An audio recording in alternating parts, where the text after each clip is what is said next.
محترم سامعین، ہماری آج کی ویڈیو کا موضوع ہے رمضان المبارک، نیکیوں کا موسم بہار۔ تیسرا حصہ، روزہ جنت میں لے جانے والے اعمال میں سے ہے۔ حضرت ابو ہریرہ رضی اللہ عنہ سے روایت ہے کہ ایک دیہاتی رسول اللہ صلی اللہ علیہ وسلم کی خدمت میں حاضر ہوا اور اس نے کہا، اے اللہ کے رسول، مجھے کوئی ایسی چیز بتائیں جس پر میں عمل کروں تو جنت میں داخل ہو جاؤں؟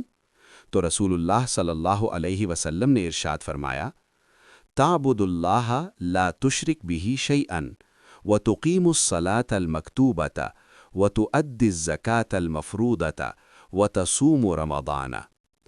تو اللہ کی عبادت کر اور اس کے ساتھ کسی کو شریک مت بنا، فرض نماز قائم کر، فرض زکوٰۃ ادا کر اور رمضان کے روزے رکھ۔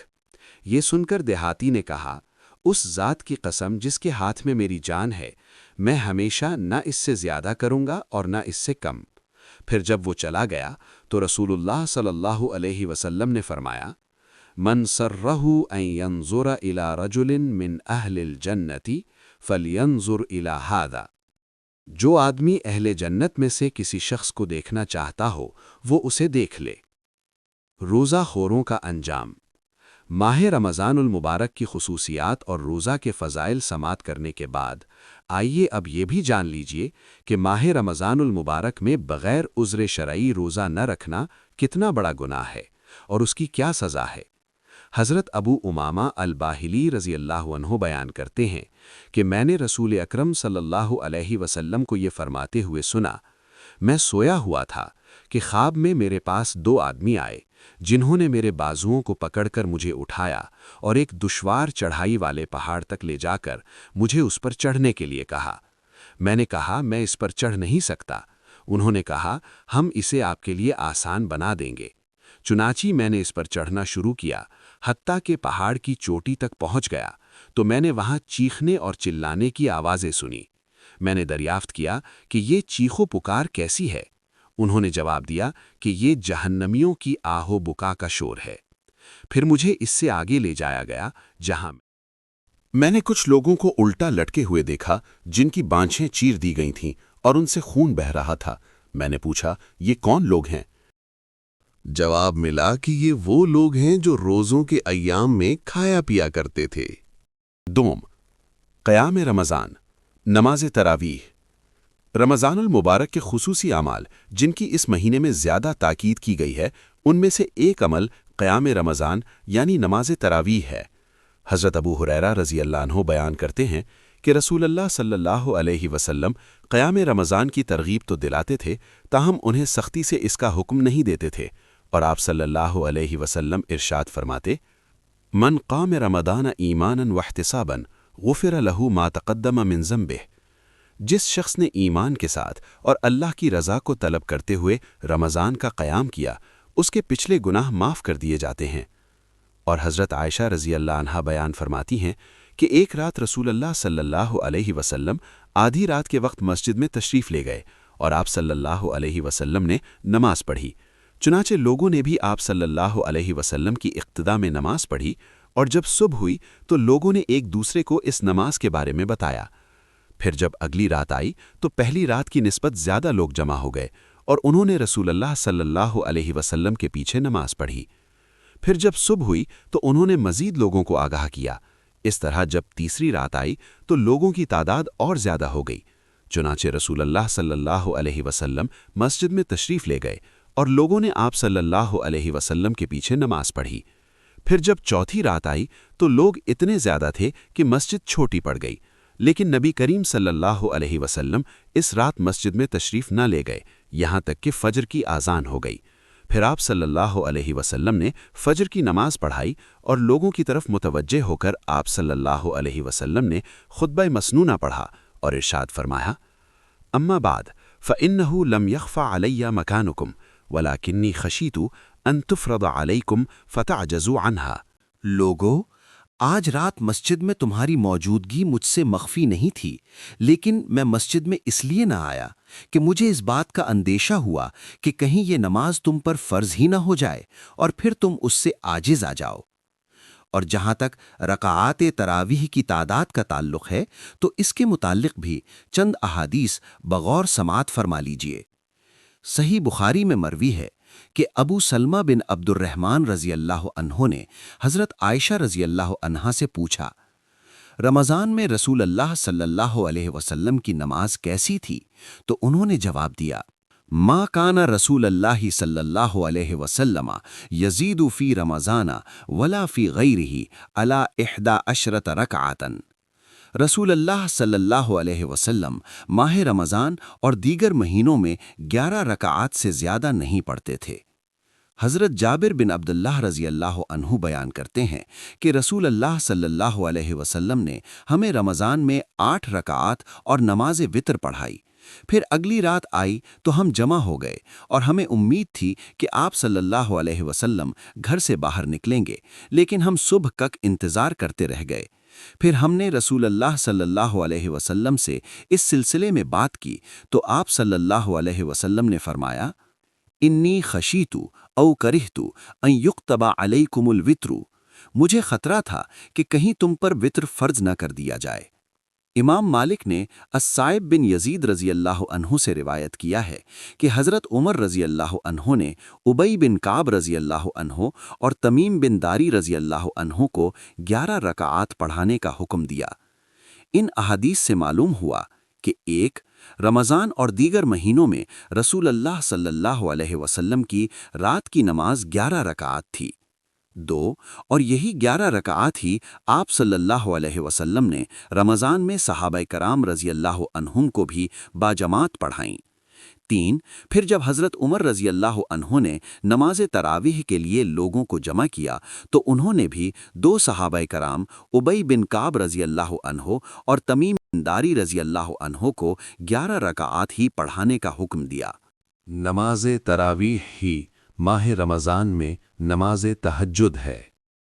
حضرت ابو ذر رضی اللہ عنہ بیان کرتے ہیں کہ ہم نے رسول اللہ صلی اللہ علیہ وسلم کے ساتھ رمضان کے روزے رکھے۔ آپ صلی اللہ علیہ وسلم نے اس دوران ہمیں قیام نہ کرایا، یہاں تک کہ صرف 7 روزے باقی رہ گئے۔ چنانچہ آپ صلی اللہ علیہ وسلم نے 23 کی رات کو ہمارے ساتھ قیام کیا اور اتنی لمبی قرات کی کہ 1/3 رات گزر گئی۔ پھر 24ویں رات کو آپ صلی اللہ علیہ وسلم نے ہمارے ساتھ قیام نہ کیا۔ پھر 25ویں رات کو آپ صلی اللہ علیہ وسلم نے ہمارے ساتھ قیام کیا، یہاں تک کہ آدھی رات گزر گئی۔ تو میں نے کہا، اے اللہ کے رسول، کاش آج آپ ساری رات ہی قیام کرتے۔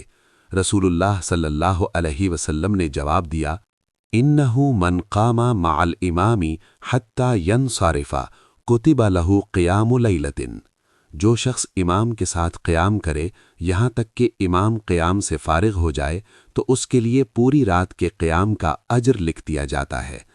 پھر 26ویں رات گزر گئی، آپ صلی اللہ علیہ وسلم نے ہمارے ساتھ قیام نہ کیا۔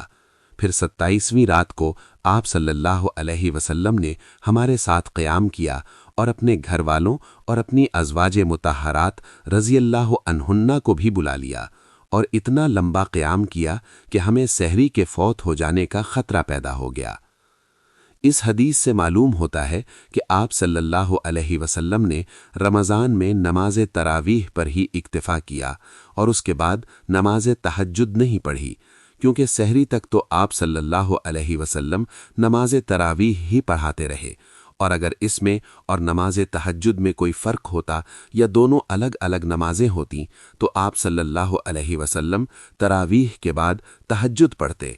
لہٰذا رمضان میں تراویح ہی نماز تہجد ہے، اور عام دنوں میں جسے نماز تہجد کہتے ہیں وہی نماز رمضان میں نماز تراویح کہلاتی ہے۔ یہی وجہ ہے کہ محدثین نے حضرت عائشہ رضی اللہ عنہا کی پہلی حدیث کو کتاب التراویح میں روایت کیا ہے، اس لیے اس سے نماز تہجد مراد لینا اور پھر اس میں اور نماز تراویح میں فرق کرنا قطعاً درست نہیں۔ کیا حضرت عمر رضی اللہ عنہ نے 20 رکعت تراویح پڑھانے کا حکم دیا تھا؟ ہم نے موطا اور ابن ابی شیبہ کے حوالے سے صائب بن یزید رضی اللہ عنہ کا یہ اثر نقل کیا ہے کہ حضرت عمر رضی اللہ عنہ نے نے حضرت ابی بن کعب رضی اللہ عنہ اور حضرت تمیم الداری رضی اللہ عنہ کو 11 رکعات پڑھانے کا حکم دیا تھا۔ امام مالک نے جہاں یہ اثر روایت کیا ہے وہاں اس کے فوراً بعد ایک دوسرا اثر بھی لائے ہیں جس کے الفاظ یہ ہیں: یزید بن رومان بیان کرتے ہیں کہ لوگ عہد عمر رضی اللہ عنہ میں رمضان کے دوران 23 رکعات پڑھتے تھے، لیکن یہ اثر منقطع یعنی ضعیف ہے کیونکہ اس کے راوی یزید بن رومان نے عہد عمر رضی اللہ عنہ کو پایا ہی نہیں، اور اگر اسے بالفرض صحیح بھی مان لیا جائے تو تب بھی پہلا اثر راجح ہے کیونکہ اس میں یہ ہے کہ حضرت عمر رضی اللہ عنہ نے 2 صحابہ کرام رضی اللہ عنہم کو 11 رکعات پڑھانے کا حکم دیا تھا، جبکہ دوسرے اثر میں یہ ہے کہ لوگ عہد عمر رضی اللہ عنہ میں 23 رکعات پڑھا کرتے تھے، لہٰذا جس کام کا عمر رضی اللہ عنہ نے حکم دیا وہی راجح ہوگا کیونکہ وہ سنت کے مطابق ہے۔ 3. صدقہ کرنا اور دیگر نیکی کے کاموں میں بڑھ چڑھ کر حصہ لینا۔ رمضان المبارک میں سیام و قیام کے علاوہ حسب استطاعت صدقہ بھی کرنا چاہیے اور نیکی کے کام کثرت سے کرنے چاہیے کیونکہ رسول اکرم صلی اللہ علیہ وسلم اس مبارک مہینے میں خیر کے تمام کاموں کی طرف سبقت لے جاتے تھے۔ حضرت ابن عباس رضی اللہ عنہ کا بیان ہے: کان النبی صلی اللہ علیہ وسلم اجود الناس بالخیر وکان اجود ما یکون فی رمضان حین یلقاہ جبریل وکان جبریل علیہ السلام یلقاہ کل لیلۃ فی رمضان حتی ینسلخ یعرض علیہ النبی صلی اللہ علیہ وسلم القرآن فإذا لقیہ جبریل علیہ السلام کان اجود بالخیر من الریح المرسلۃ۔ نبی کریم صلی اللہ علیہ وسلم لوگوں میں سب سے زیادہ خیر کے کام کرتے تھے اور آپ سب سے زیادہ خیر کے کام رمضان المبارک میں کرتے جبکہ حضرت جبرائیل آپ سے ملتے، اور حضرت جبرائیل آپ سے رمضان المبارک کی ہر رات کو ملتے اور دوران ملاقات نبی کریم صلی اللہ علیہ وسلم انہیں قرآن مجید سناتے۔ لہٰذا جب حضرت جبرائیل ملتے تو آپ صلی اللہ علیہ وسلم تیز ہوا سے بھی زیادہ جلدی کرتے ہوئے خیر کے کاموں کی طرف سبقت لے جاتے۔